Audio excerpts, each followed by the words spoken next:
Olá, estamos de volta, agora com a presença do nosso colega Carlos Povinha, que vai falar um pouquinho sobre a sonoplastia. Mas antes, Carlos, temos um pedido. Solicitamos que as diretorias de ensino, os núcleos, informem para a gente a contagem do público nos ambientes da Rede do Saber. Envie uma mensagem somente por WhatsApp para 11 99996 6039. Será que eu errei a contagem dos noves?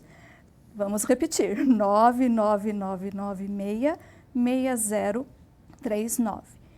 Informe o número do ambiente e o público máximo, apenas nas salas durante a transmissão, ok?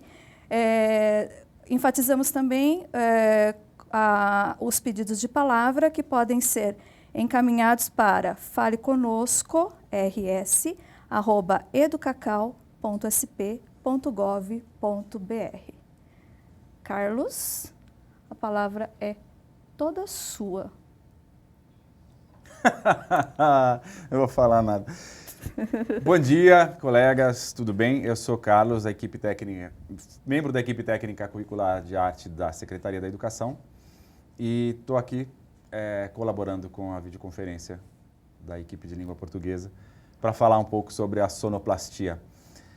A sonoplastia, ela é uma técnica que abrange todo o universo sonoro que compõe os audiovisuais, e ele vem não necessariamente produzido por um especialista, como pudemos observar, foi realizado pelos alunos que se apoiaram na tecnologia para fazer isso e fizeram isso muito bem. É um trabalho de aprendizado constante, é normal, até a dificuldade relatada pela professora é natural, principalmente para nós que nascemos primeiro, né, vamos falar assim, que esses alunos que estão aí, temos um pouco mais de dificuldade de lidar com toda essa tecnologia e talvez... Mas isso que não se transforme num obstáculo, isso é só um desafio, eu penso.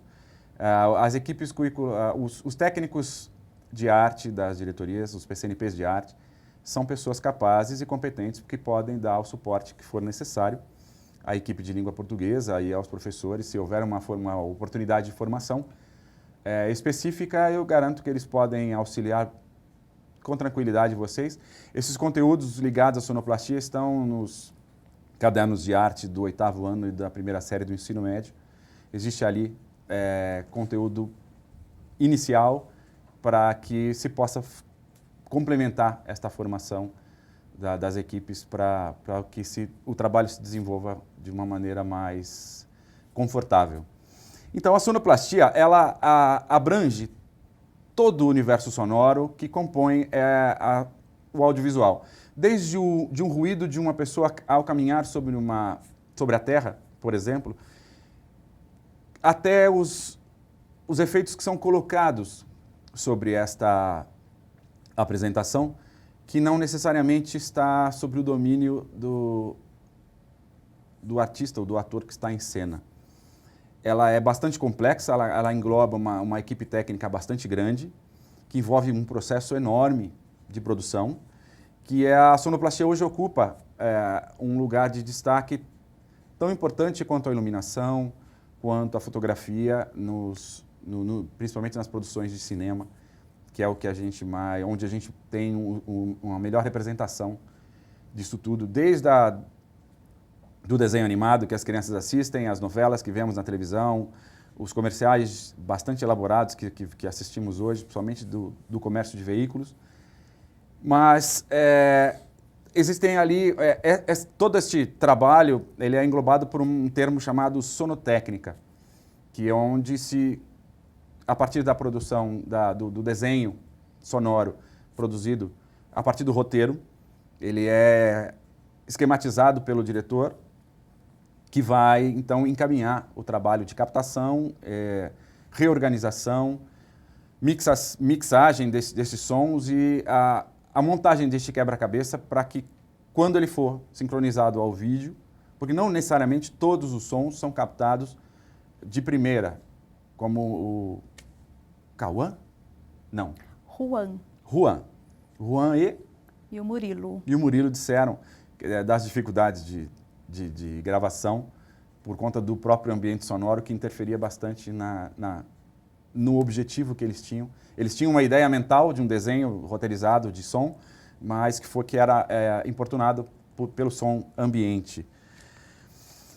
A sonoplastia, ela engloba todo um conjunto sonoro e hoje, por conta da tecnologia, ela abraça também as questões ligadas à trilha sonora. A trilha sonora ela é diferente, ela está dentro deste conjunto chamado sonoplastia, mas ela é uma especificidade. São músicas compostas ou músicas que já existem que vêm reforçar dramaticamente ou fazer um comentário ou uma ambientação para o que está sendo visto. Tá? Ela é produzida, ela tem efeitos tanto para o audiovisual, que é aquilo que vemos pela televisão ou ao vivo, em cinema, em teatro, e aquilo que ouvimos pelo rádio. As produções radiofônicas também têm uma importante atuação dos sonoplastas, que criam todo um ambiente sonoro. Pensando em cinema, que é uma referência bastante grande, não necessariamente que tem que todos... existem até alguns que nunca foram ao cinema, por incrível que pareça. Mas existem alunos que até nunca foram ao cinema. Mas as oportunidades de assistir esses vídeos, por conta dos acervos que foram enviados por esta secretaria às escolas, já permitem um certo contato. Claro que isto vai exigir muita atenção. É interessante frisar o seguinte, quando se está trabalhando conteúdos específicos, quanto mais se oferecer a este aluno oportunidades de apreciação, melhor. E quando se mostra uma coisa pela primeira vez, é importante que se comente, e isso é o que eu vou fazer com vocês agora, daqui a pouco, que se comente sobre ela e depois podemos assisti-la novamente para perceber como é interessante e quanto a nossa percepção aumenta quando alguns detalhes são pontuados, né, principalmente com essas questões ligadas ao que se ouve. Nós temos o ouvido seletivo, evidente, natural, isso, nem tudo a gente escuta, mas ao mesmo tempo que o professor é um bicho que tudo vê e tudo ouve, não é? Temos todos, como disse, um ouvido seletivo, ao mesmo tempo que temos que trabalhar esta percepção, principalmente quando estamos em contato com obras do audiovisual. Em 1895, tem o início do que a gente conhece hoje como cinema. Inicialmente eram imagens estáticas não, eram imagens em movimento e sem áudio. Ainda não havia tecnologia para trazer este áudio concomitantemente às imagens para o que era apresentado em pequenas salas, enfim, é difícil ter uma clareza da ideia de que maneira isto era apresentado. Em pequenas salas, acredito, e é o que consta da literatura, não havia ainda ambientes específicos para isso. Então, essas imagens vinham em silêncio. Esse silêncio acabava incomodando quem assistia, a plateia. A plateia absolutamente encantada com as imagens em movimento, que era uma novidade, e a plateia fazia muito barulho. Então, os apresentadores do cinema acabaram trazendo músicos que que comentavam as cenas sonoramente, faziam um apoio dramático e tudo mais, inicialmente um tanto pela intuição, era pelo que ele estava vendo, onde ele se baseava para fazer seu acompanhamento, não havia ainda um roteiro específico de que música utilizar para isso. Estas músicas vieram com o tempo.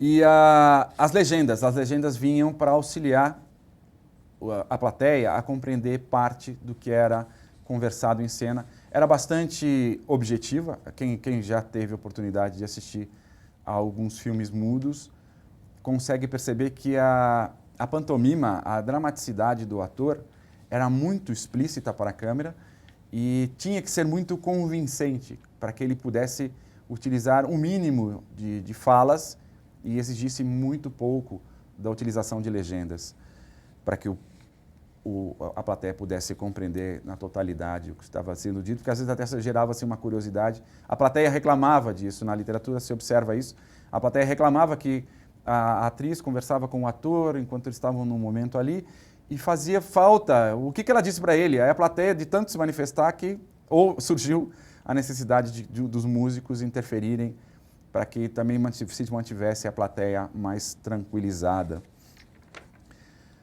A partir disso, existiam dois tipos de música.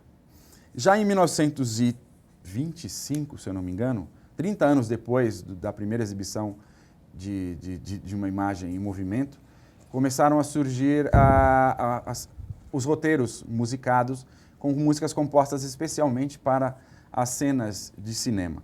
Havia, então, uma trilha que era tocada durante praticamente toda a apresentação e eu vi, então, o surgimento de composições específicas para ilustrar determinados momentos. A gente vai ilustrar isso que eu estou dizendo nessa questão do filme mudo com o que vocês vão ver. Começa com uma música ambiente, quase ambiente. Depois, o ator vai fazer uma cena específica e esta música da cena específica ela foi composta baseada numa música folclórica que vai ilustrar esta dança que ele faz. O filme é de Charlie Chaplin.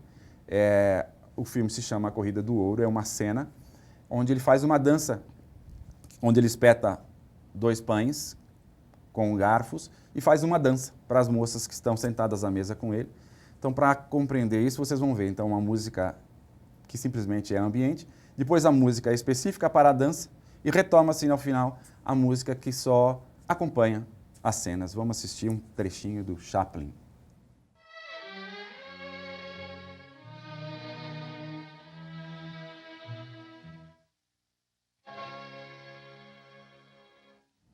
É isso, um gênio. Essa cena especificamente, isso está tudo disponível no YouTube, enfim, na internet, facilmente encontrado. Eu tirei especificamente do site do Chaplin. O comentário sobre essa cena é que ela foi feita em 2 tomadas. Uma coisa até um pouco rara, até para os dias de hoje, onde os atores que contracenam com as câmeras fazem de primeira, isso é muito raro. Ele fez em 2 tomadas, gravaram-se 2 vezes a cena e na segunda já ficou perfeita. A música, interessante que ela era tocada ao mesmo tempo para o ator, para que ele pudesse perceber e contracenar com a música, acompanhar essa justaposição bastante importante, bastante difícil para o sonoplasta. Isso foi feito em 1925, se eu não me engano. E ela é uma composição, como eu disse, que foi baseada numa música folclórica e ela vem comentar esta cena da dança. Ela foi feita 30 anos após a invenção do cinema, como a gente o conhece hoje. O áudio sincronizado, como a gente o conhece hoje, onde se filma e se grava ao mesmo tempo, chegou somente em 1927. Então, de 1895, quando surgiu o cinema, até 1927, temos aí 32 anos de trabalho, de tecnologia crescendo para que pudéssemos, que hoje parece até um pouco absurdo, né? A dificuldade que temos de lidar com as coisas separadamente. Parece que tudo nasceu junto, tudo sempre existiu. Interessante observar nos alunos a dificuldade e às vezes até mesmo o programa que foi sugerido inicialmente, que era o Audacity. Eles já acharam já um tanto quanto ultrapassado, já encontraram outros, já buscaram tutoriais para se instrumentalizar, para poder trabalhar melhor. Bom, os 2 que estavam aqui formam exatamente como eu brinquei até assistindo a fala deles. É o que a gente costuma dizer que é um quilo certo, um feito para as câmeras, o outro para a técnica. Até no jeito de se comportar dos 2 era bastante claro como isso funcionava. Vamos lá na minha linha de raciocínio aqui. A sonoplastia, ela tem que criar toda uma paisagem sonora. Ela vai pensar nos sons que compõem este ambiente. Em radionovelas, por exemplo, que é aquelas são produções realizadas somente para ser ouvidas. Ela deve levar em consideração esta ideia de paisagem sonora, porque ela é quem vai criar, dar uma ideia de ambiente para que esta formação da imagem mental para o espectador, para o ouvinte, seja mais complexa, mais elaborada. Se a cena se passa num parque, por exemplo, a ideia de distância das pessoas em relação aos personagens deve ser mantida para que a pessoa que está construindo esta imagem mental tenha clareza de que é um parque, porque todo lugar tem seus sons específicos, e a distância é que vai dar a ideia de amplidão deste local. Ela pode ser gravada numa pequena sala? Pode. O que vai influenciar é a ideia exatamente que a tecnologia vai colocar sons de fundo mais baixos que a voz dos atores, para que a voz dos atores, que é o foco do que se está trabalhando aqui, possa ser compreendida com clareza, mas ao mesmo tempo que este ambiente sonoro seja complementado por outros sons.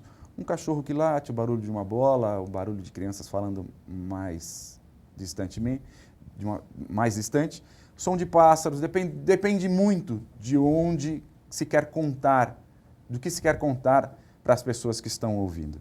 Ela vai reforçar também os efeitos emocionais e a dramaticidade da cena, por conta de que só ficar ouvindo vozes e sons, ruídos, dá uma certa ideia de artificialidade. Então, quanto mais parecer à pessoa que ouve que tudo aquilo é possível, melhor.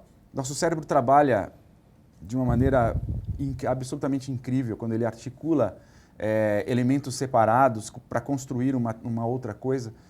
Ele vai articulando tudo, e inclusive isso estimula muito o lado direito do cérebro, que é o lado mais focado nesta percepção das partes do todo, enquanto que o lado esquerdo se incumbe de construir, de organizar essas informações todas numa coisa só, mas o lado direito é que fica percebendo questões isoladas para contribuir para a compreensão integral daquilo que se está observando.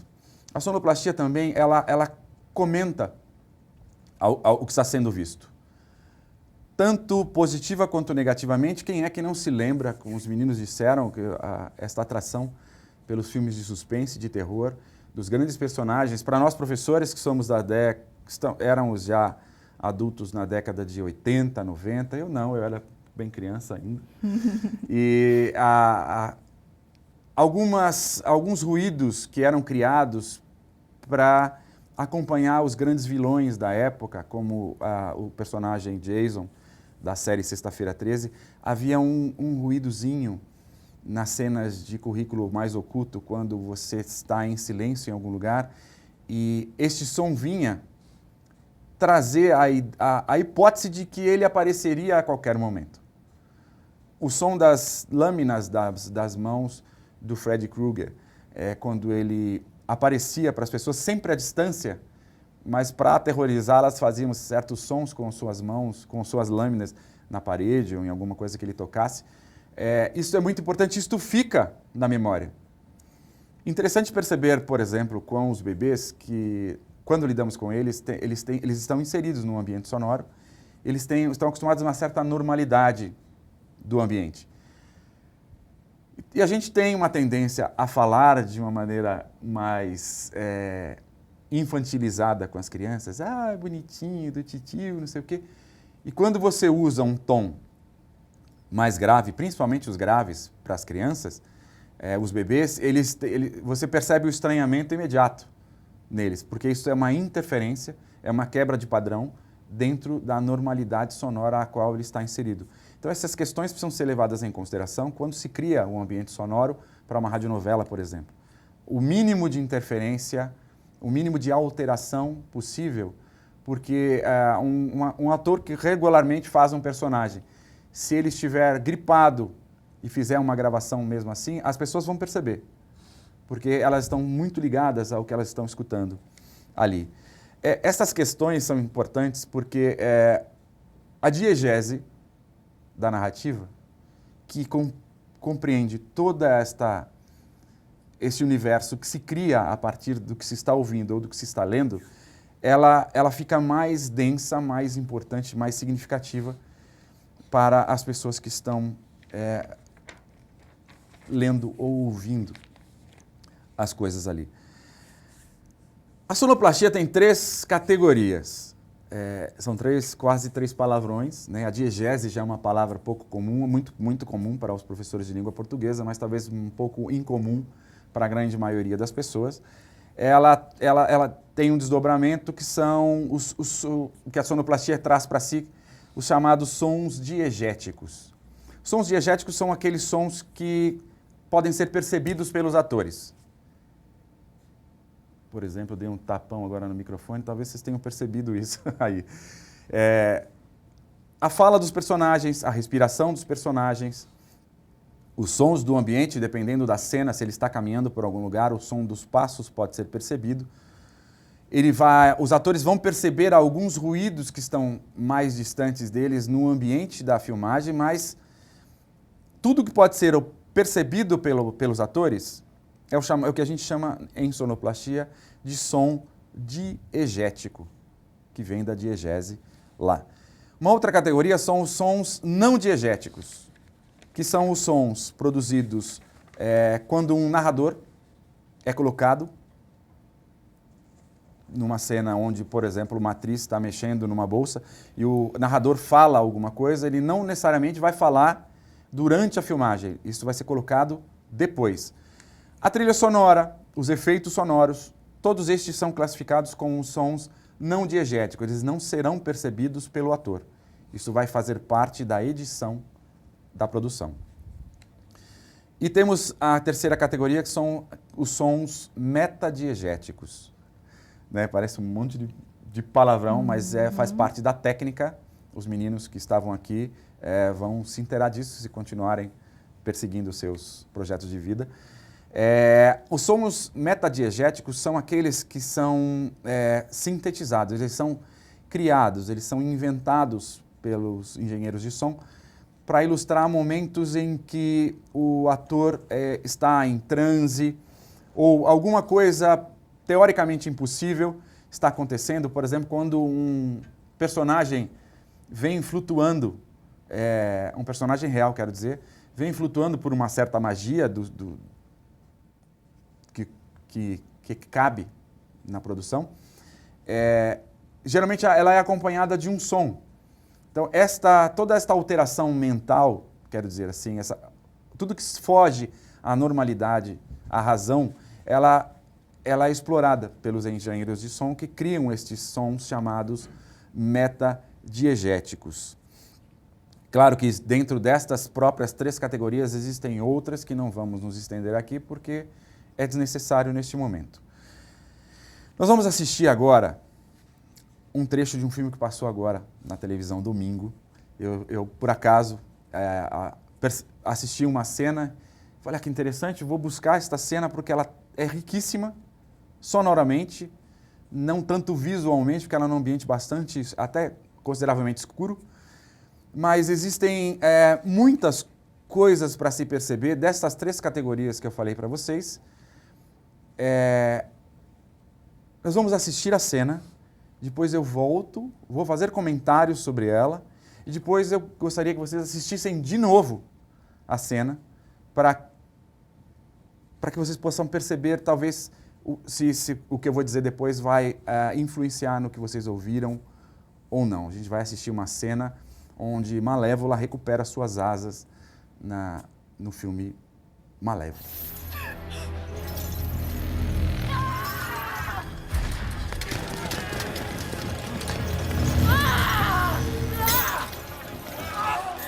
Sensacional, não?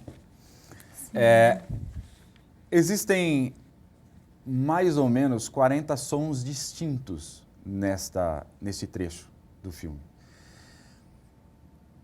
Existem todas as categorias, estão bem claramente colocadas aí. Eu fiz uma pequena anotação aqui, que é a seguinte. Existem 14 sons diegéticos, e esses sons se repetem. Claro que existe uma densidade sonora muito grande ali.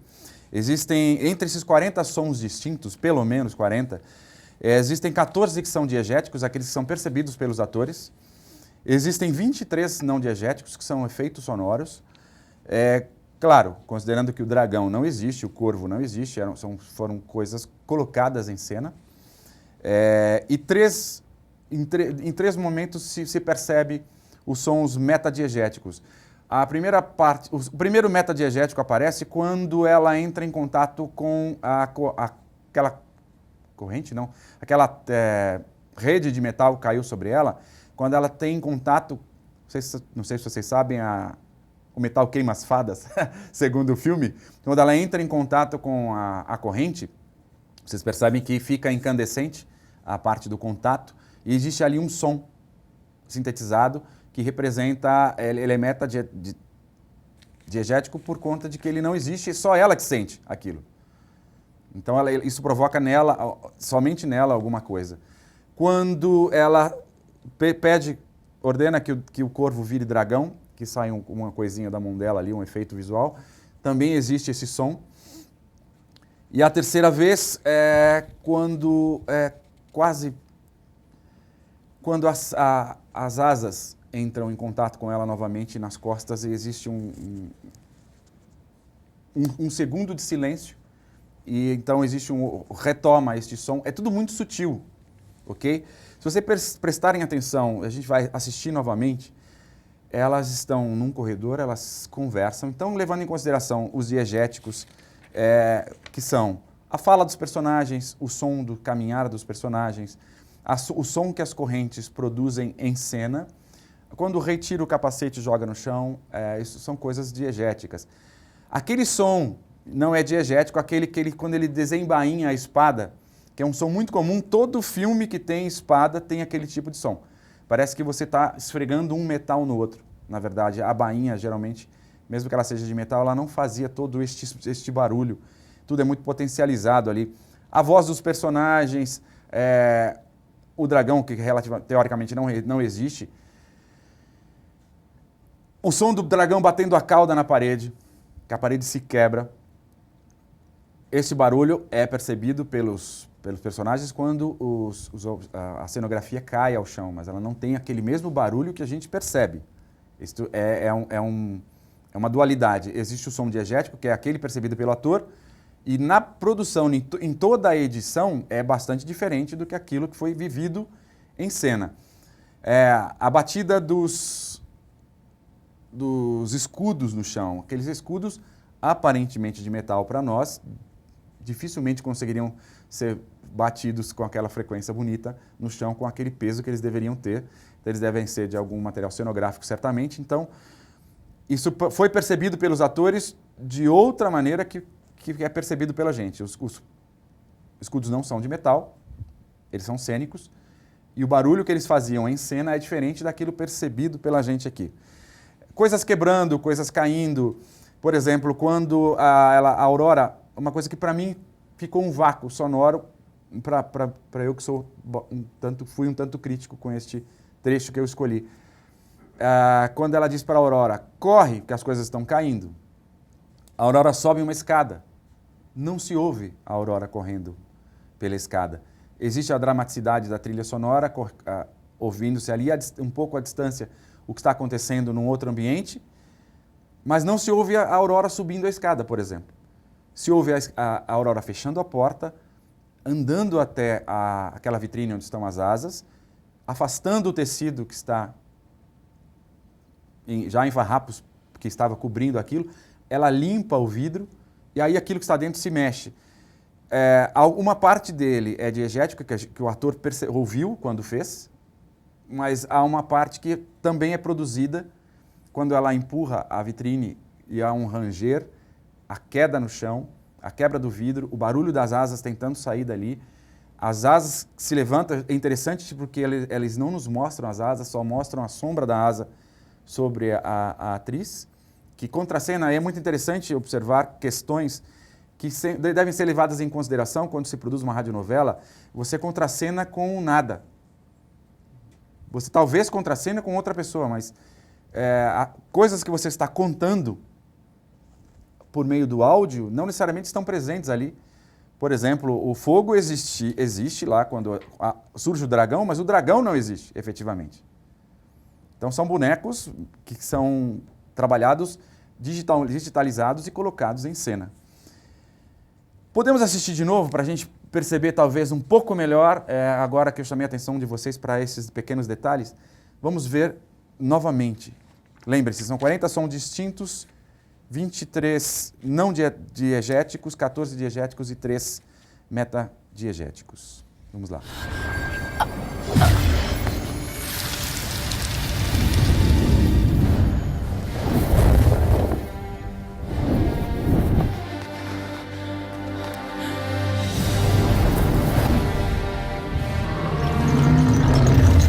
Muda, não muda quando a gente comenta e chama atenção para alguns detalhes?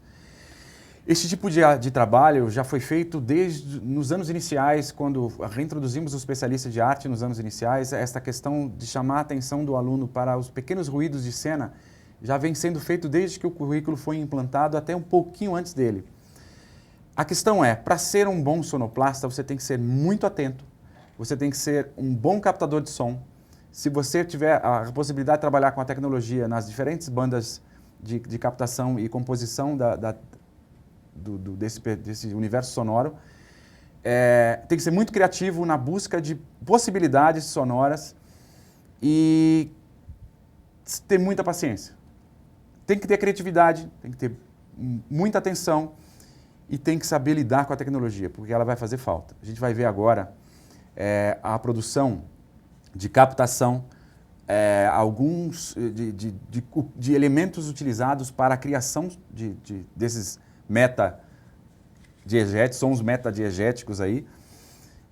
Num outro trecho, este trecho mostra especificamente isso, essa captação sonora, a produção sonora em ambiente onde a cena vai se passar, uma nova captação para entender se este efeito ficará suficientemente convincente, principalmente quando se tratam de elementos que não existem, teoricamente, esperamos que não. Veremos um trecho do clássico Godzilla.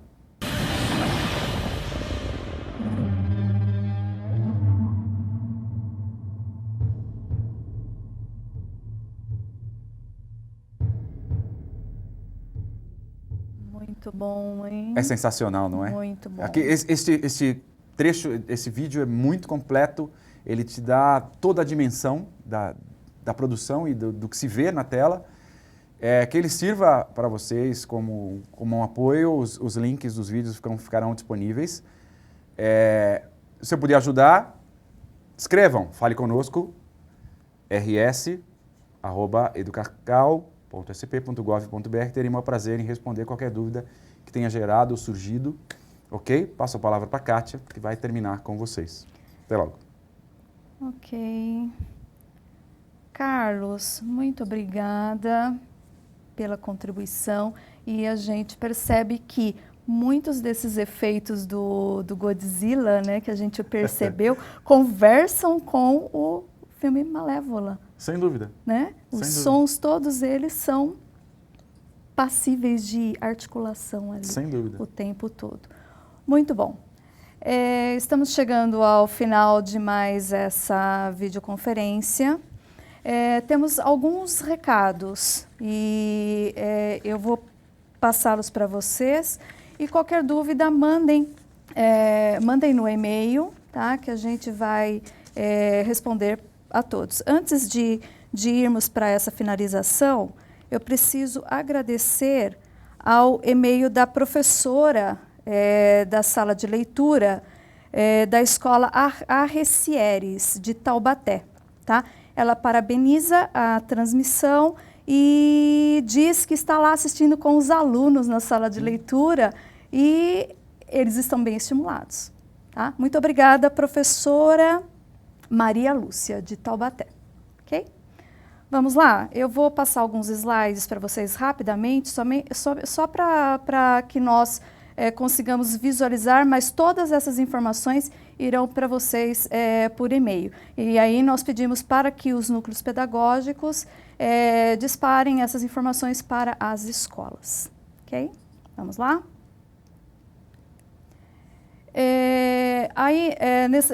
Nessa primeira tela nós temos alguns links importantes, tá? Que se referem às nossas radionovelas e às nossas animações, que estão postadas no blog do Mediação e Linguagem e também as videoconferências a partir do canal do YouTube, tá? Então estão aí todos os endereços. Nós temos o blog atual e o blog antigos, eles interagem, tá? Assim como o canal, ok?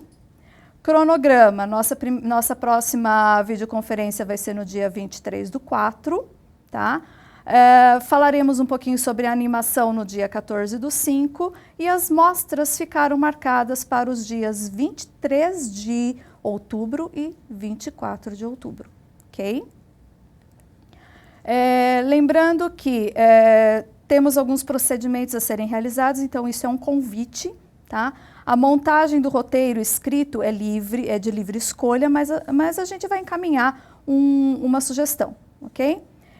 Para os PCNP e escolas, receberemos no período de maio a junho alguns depoimentos que descrevam as ações formativas, experiências obtidas com a montagem das radionovelas e animações.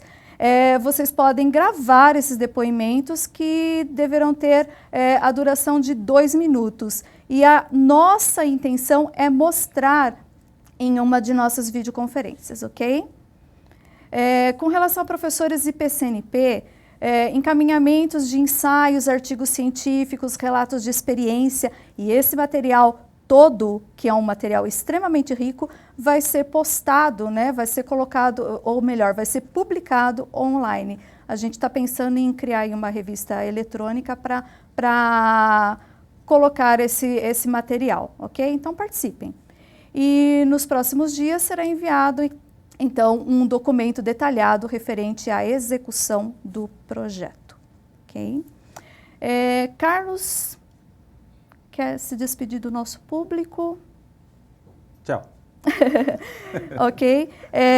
Nós também vamos nos despedir aqui, mas antes faremos a leitura de um texto de uma autora extremamente especial para nós, tá? Conceição Evaristo. E esse trechinho que nós vamos ler é do livro Ponciá Vicêncio, ok? Lembrando que Conceição Evaristo estará ao vivo e em cores conosco na próxima videoconferência. Então não percam essa conversa com a nossa querida escritora mineira Conceição Evaristo. Nós deixamos o nosso drop literário para o final hoje, que é para justamente fazer essa ponte com a videoconferência da próxima semana, ok? Vamos lá? Quando o pai de Ponciá Vicêncio morreu, o susto dela, no momento, talvez tivesse sido maior que a dor. Semanas antes, ele tinha estado em casa, capinando o mato que teimava em crescer em volta, servindo de esconderijo para as cobras. Havia levado também os barros que a mulher trabalhara para vender.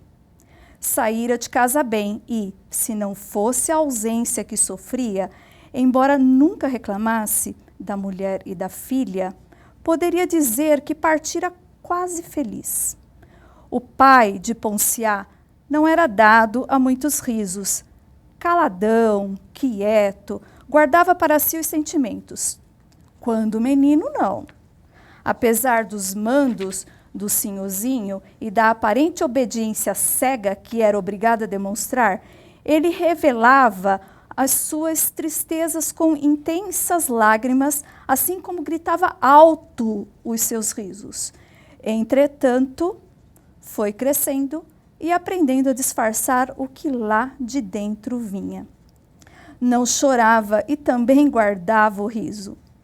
E o máximo que fazia, se descontente estava, era resmungar, mas tão baixinho e com os lábios tão cerrados que os resmungos caíam para si próprio, numa discordância funda e nula. Assim encerramos a nossa videoconferência. Agradecemos a todos pela participação. Muito obrigada.